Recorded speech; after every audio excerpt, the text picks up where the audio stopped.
নফল ইবাদত বন্দিগি আমাদের ফরজের সাথে এটা সহায়ক ভূমিকা পালন করে। এটা নিজের ইচ্ছা মতো করা লাগে, নিজের ইচ্ছাধীন করা লাগে। যেহেতু শরীয়ত ফরজ ওয়াজিব করে দেয় নাই, নফল ইবাদতগুলো করতে হলে নিজের ইচ্ছা জাগ্রত হতে হবে। আর এটার দ্বারা অনেক নেক পরকালীন জীবনে যখন আল্লাহ পাক নামাজের হিসাব নেবেন, রোজার হিসাব নেবেন, তখন দেখবেন যে না, তা বান্দার হায়াত হিসাবে তার কাছে ফরজ ওরকম নাই, কবুল হয় না, হয়তো পড়ছে কবুল হয় না অথবা পড়ে না। তখন তাকে মুক্তি দেওয়ার জন্য আল্লাহ পাক ফেরেশতাদেরকে বলবে তার আমল নামা দেখো, নফল রোজা আছে কিনা, নফল নামাজ আছে কিনা। তখন তাকে আল্লাহ পাক দয়া করে ওই গ্যাপ পূরণ করে আল্লাহ পাক একটা মুক্তির ব্যবস্থা করে থাকবেন।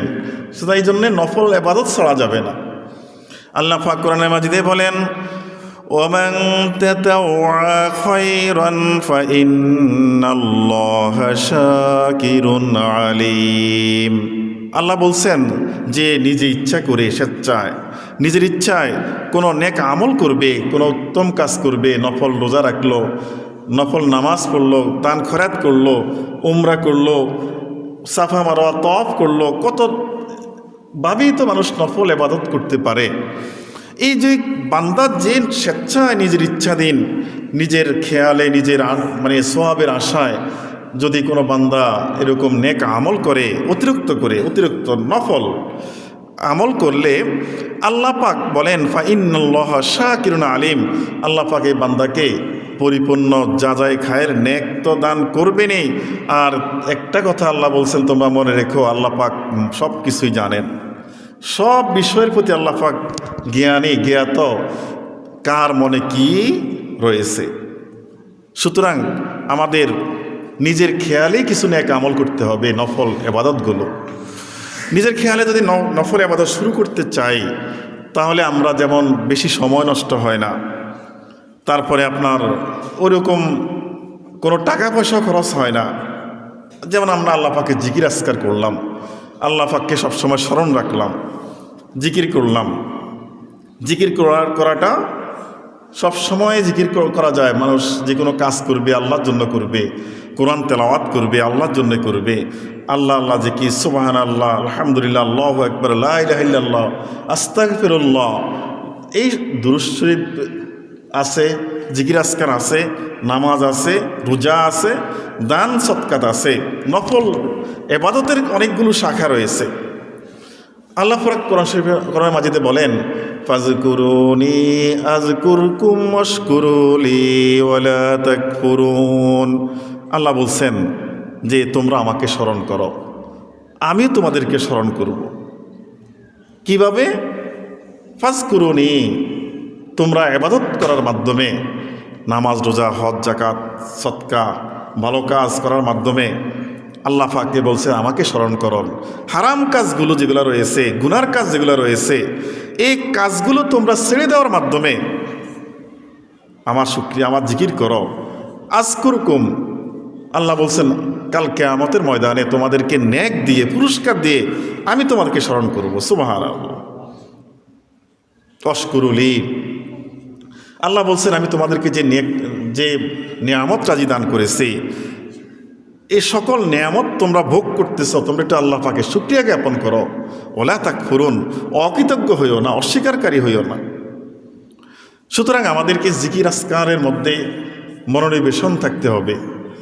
অন্যান্য সময় আমরা দেখা যায় বিভিন্ন মানুষের সাথে তার সংসারের ব্যাপার, অন্যজনের সংসারের ব্যাপার, অন্যজনের কি করতেছে, তারপরে বসে বসে বিভিন্ন গল্প করা, গীবত শেকায়েত করা, এইগুলা থেকে যদি আমরা একটু দূরে সরে এসে আল্লাহ পাকে জিকির আজকারে কাটাতে পারি, তাহলে এটা ওমান তাতাওয়া খায়রা, ইচ্ছা করে আমি আল্লাহ পাকের জন্য নেক আমল করলাম, এটাই হবে নেক আমল।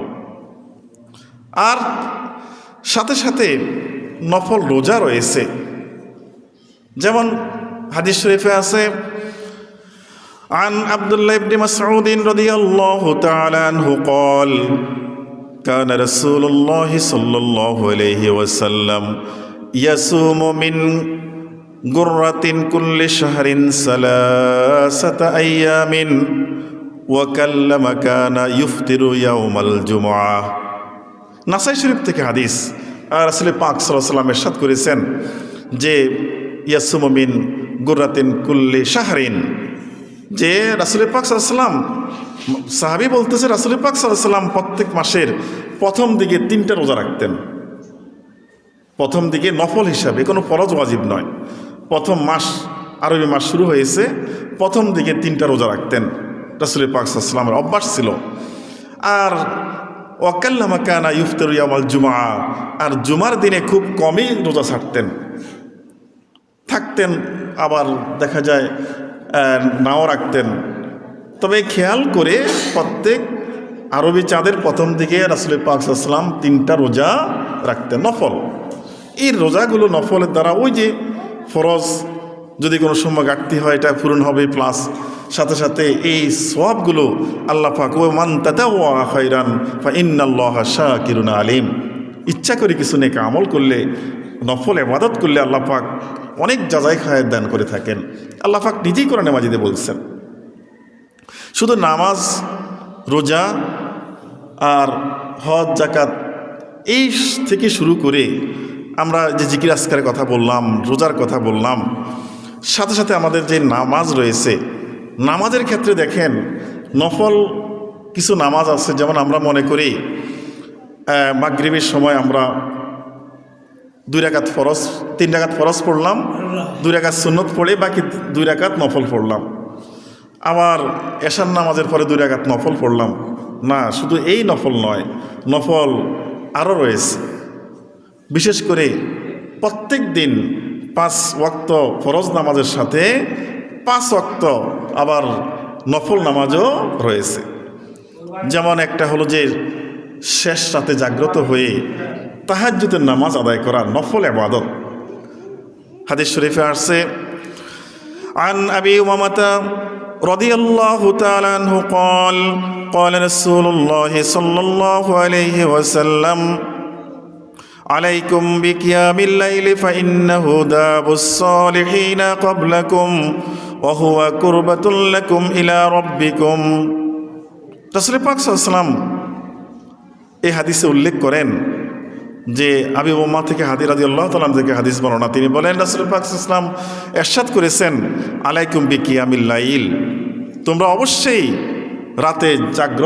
রাতটাকে জাগ্রত করবে, অর্থাৎ শেষ রাতে উঠে তাহাজ্জুদের নামাজ আদায় করবে। রাসূল পাক সাল্লাল্লাহু আলাইহি ওয়াসাল্লাম এটা একবারে স্বাভাবিক কথা নয়, অবশ্যই তোমরা কাজটা করবে, আল্লাহ রাসূল নির্দেশ দিয়েছেন। বিশেষ করে এখন দেখেন কত বড় রাত, ইচ্ছা করলে মানুষ একদিনও তো মিস করতে নাও পারতে পারে, অনেক বড় রাত। তাহাজ্জুদের নামাজ পড়তে বলছে আল্লাহ রাসূল, শুধু কি এই উম্মতের জন্য না, রাসূল পাক সাল্লাল্লাহু আলাইহি ওয়াসাল্লাম বলছেন ফা ইন্নাহু দাবুস সালিহিনা ক্বাবলাকুম, আল্লাহ রাসূল বলছেন তোমাদের পূর্বে যত নেককার মানুষ চলে গেছে, সকল নেককার ওলি আল্লাহ, নেককার মানুষের স্বভাব ছিল তারা শেষ রাতে উঠে তাহাজ্জুদের নামাজ আদায় করত। শুধু আমাদের উপরে নয়, আমাদের পূর্বপুরুষরা, শুধু আমাদের পূর্বপুরুষ, আমাদের নবীর উম্মতেরা নয়, আগেরকার উম্মতেরাও, অন্য নবীদের উম্মতেরাও শেষ রাতে এই তাহাজ্জুদের নামাজ আদায় করতেন। রাসূল পাক সাল্লাল্লাহু আলাইহি ওয়াসাল্লামের সেই ধারাবাহিকতায় 5 ওয়াক্ত নামাজ ফরজ হওয়ার আগে রাসূল পাক সাল্লাল্লাহু আলাইহি ওয়াসাল্লামের উপরও তাহাজ্জুদের নামাজটা ফরজ হিসেবে সাব্যস্ত ছিল, পড়তেই হবে। পরবর্তীতে আল্লাহ পাক 5 ওয়াক্ত নামাজ ফরজ করে দিয়ে এই তাহাজ্জুদ নামাজকে নফল করে দিয়েছেন। আল্লাহ বলেন, ফাতাহাজ্জাত বিহি নাফিলাতান লাকা আসা আইয়াবআসাকা রাব্বুকা মাকামান মাহমুদা। ফাতাহাজ্জাত বিহি নাফিলাতান লাক, হে রাসূল, তাহাজ্জুদ নামাজ আপনার প্রতি নফল করে দেওয়া হয়েছে। ওই যে 5 ওয়াক্ত নামাজ ফরজ হয়ে যাওয়ার কারণে তাহাজ্জুদ নামাজকে নফল করে দিয়েছেন আল্লাহ পাক, কিন্তু এটার গুরুত্ব অনেক বেশি। সওয়াবের ক্ষেত্রে কি উপকার, রাসূল পাক সাল্লাল্লাহু আলাইহি ওয়াসাল্লাম বলেন, ওয়া মুকাফফিরাতুন লিস-সাইয়্যাতি ওয়া মানহাতুন আনিল ইসমি, রাওয়াহু তিরমিজি। এই ইবাদত বন্দেগী, এই যে নফল ইবাদতের মধ্যে গুরুত্বপূর্ণ একটা তাহাজ্জুদের নামাজ, তোমরা যদি এটা আদায় করো তাহলে আল্লাহ পাকের একেবারে কৃতজ্ঞ বান্দা, আল্লাহ পাকের কৃতজ্ঞ বান্দা হওয়ার জন্য এটা অনেক বড় সহায়ক। যে আমরা যদি আল্লাহ পাকের কৃতজ্ঞ বান্দা হতে চাই তাহলে অবশ্যই তাহাজ্জুদ নামাজ আদায় করতে হবে। আর অন্যদিকে মুকাফফিরাতুল লিসাইয়্যাত, এবং অন্যদিকে কি গুনাহ যে আমরা যে গুনাহ করে থাকি এটা গুনাহ থেকে আমাদেরকে বাঁচিয়ে রাখে, মনটাকে আমাদেরকে ওইভাবে করে দেয়। আর অন্য কোনো অপরাধ করতে গেলে এ তাহাজ্জুদ নামাজ যারা পড়ে তাদের ভিতর থেকে একটা আল্লাহ পাক জাগ্রত করে দেয়, তোমার এই অপরাধ এখন করা কি ঠিক হবে না।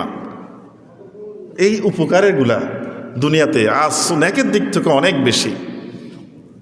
যখন সূর্য উদিত হয়ে যায়, ফজর নামাজ ফরজ উদিত হয়ে যাওয়ার পরে তারপরে 2 রাকাত নামাজ রয়েছে।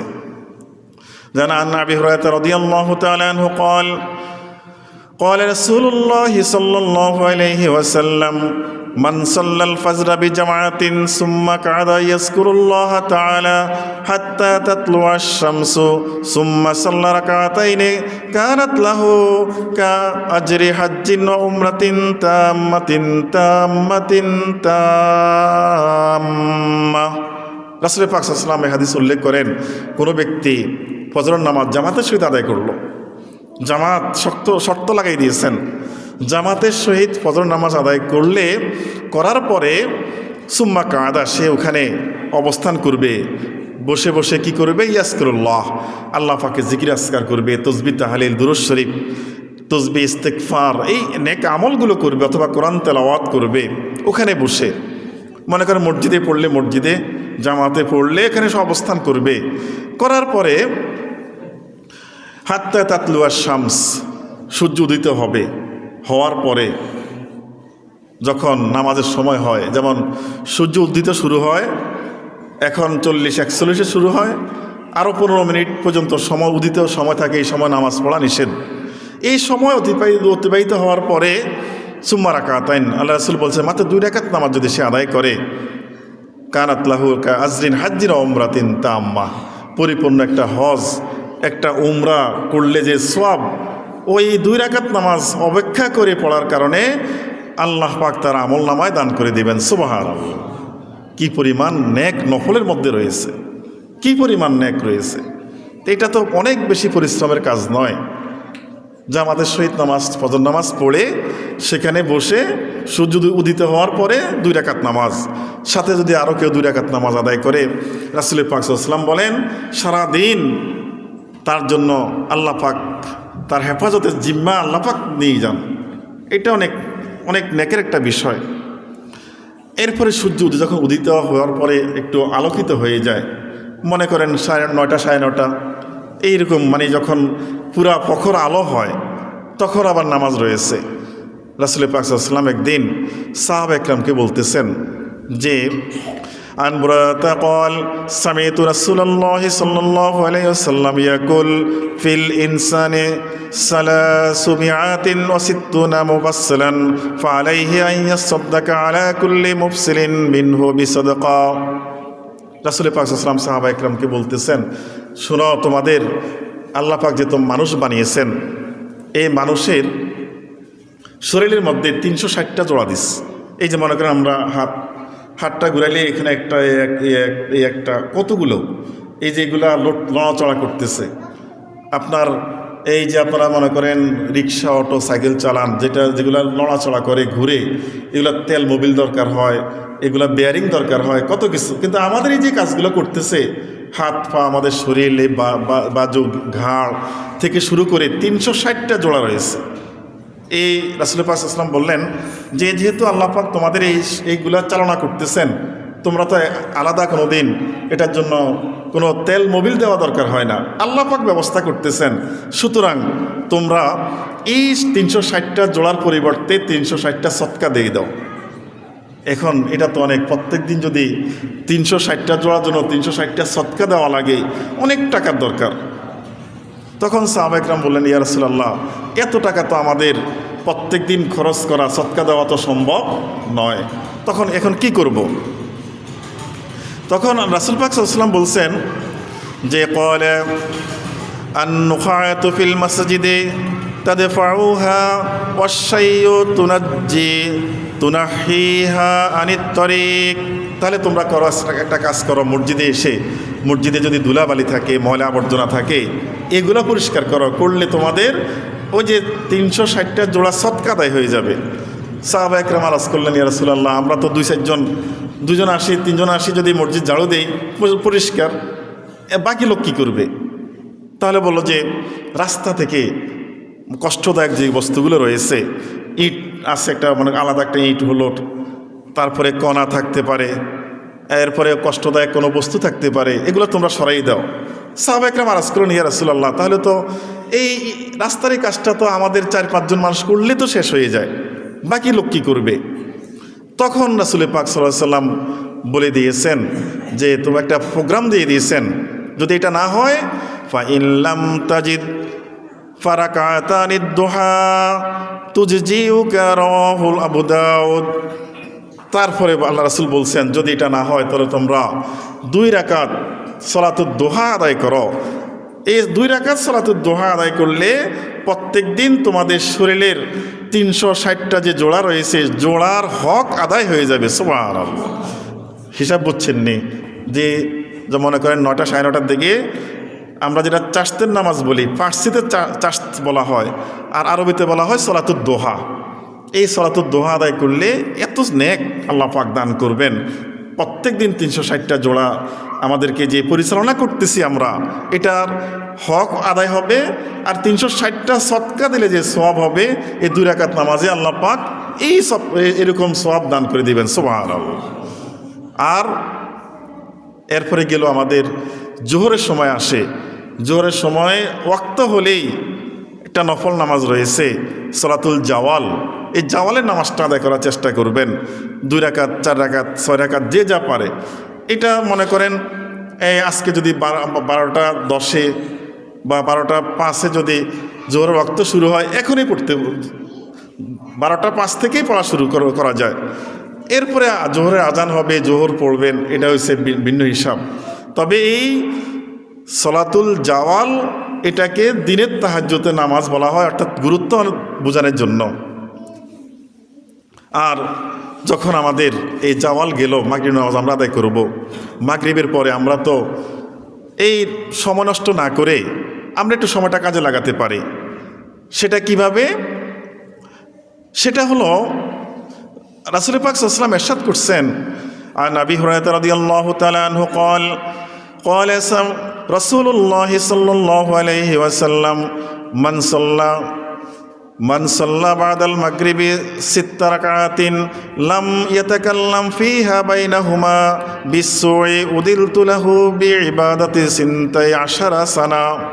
রাসূল পাক সাল্লাল্লাহু আলাইহি ওয়াসাল্লাম এই হাদিস উল্লেখ করেন যে কোনো ব্যক্তি যদি মাগরিব নামাজ মনে করে আদায় করার পরে সে যদি 6 রাকাত, 2 রাকাত করে 6 রাকাত নামাজ আদায় করে নফল নিয়তে, এটা নাম দেওয়া হয়েছে সলাতুল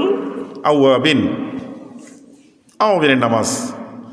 যদি 6 রাকাত নামাজ আদায় করে, 2 রাকাত করে মাগরিবের নামাজ পড়ার পরে দুনিয়াবি কোনো বেফায়সা কোনো কথাবার্তা সে বলল না, লাম ইয়াতাকাল্লাম ফিমা, এর মধ্যে কোনো কথাবার্তা বলল না।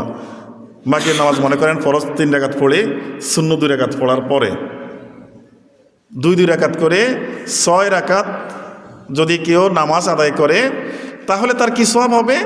রাসূল পাক সাল্লাল্লাহু আলাইহি ওয়াসাল্লাম বলেন, বিসুই উদিলতু লাহু বিইবাদাতি 12 সানা। আল্লাহ পাক তার আমল নামায় 12 বছর নফল ইবাদতের সম পরিমাণ সওয়াব দান করে দিবেন। সুবহানাল্লাহ। এটা কত বড় গুরুত্বপূর্ণ জিনিস। তবে এটা পড়াটা একটা ধৈর্যের বিষয়, কারণ চলে আসতে মন চায়। মাগরিব নামাজ হয়ে গেছে, সবাই চলে যায়, আমিও চলে যাব, চলে আসতে মন চায়, কিন্তু না, একটু ধৈর্য ধরে যদি বসা যায়, 6 রাকাত নামাজ পড়া যায়, এই নামাজ পড়লে আপনার 12 বছর। এই কারণেই এই নফল ইবাদতগুলো যখন আস্তে আস্তে বান্দার আমল নামা যোগ হয়, এই কারণেই আল্লাহ পাক বলছে, আমার উম্মতে মুহাম্মদী শেষ জমানার উম্মতেরা সকল নবীর আগেই জান্নাতে যাবে। কিভাবে? এই নফল ইবাদতগুলো করতে করতে বান্দার যদিও সে 60 বছর বা 80 বছর সে হায়াত পেয়েছে, কিন্তু তার এরকম নফল ইবাদত করার কারণে মনে হয় তার সে 1000 বছর পেয়ে গেছে। এটা সম্ভব যদি নফল ইবাদত করে এভাবে তার আমলনামায় নেকগুলো বৃদ্ধি করতে পারে। তাহলে আমাদের খেয়াল রাখতে হবে আমরা আল্লাহ পাকের ফরজ হুকুমগুলো আদায়ের সাথে সাথে যদি আমরা আল্লাহ পাকের সন্তুষ্টি অর্জনের জন্য কিছু নফল ইবাদত আমাদের নেক ভাণ্ডারে যোগ করতে পারি, তাহলে এটা আমাদের মুক্তির জন্যই সহায়ক হবে। আর এই দুনিয়াতে আল্লাহ পাক বান্দাদেরকে তার ওলি হিসাবে গ্রহণ করে নেন। এই নফল ইবাদত, ফরজের সাথে নফল ইবাদত করতে করতে গুনাহগুলো ছেড়ে দিতে দিতে, শুধু নেক আমল করলে হবে না, সাথে অপরাধ যেগুলো রয়েছে, গুনাহের কাজ যেগুলো রয়েছে, এগুলো আমাদেরকে ছাড়তে হবে। যদি এটা করতে পারি তাহলে আল্লাহ পাকের পেয়ারা বান্দা হওয়াটা একেবারেই সহজ বিষয়। আল্লাহ পাক আমাদের তৌফিক দান করুক। সবাই বলেন আমিন। ওয়া আখির দাওয়ানা আলহামদুলিল্লাহি রাব্বিল আলামিন।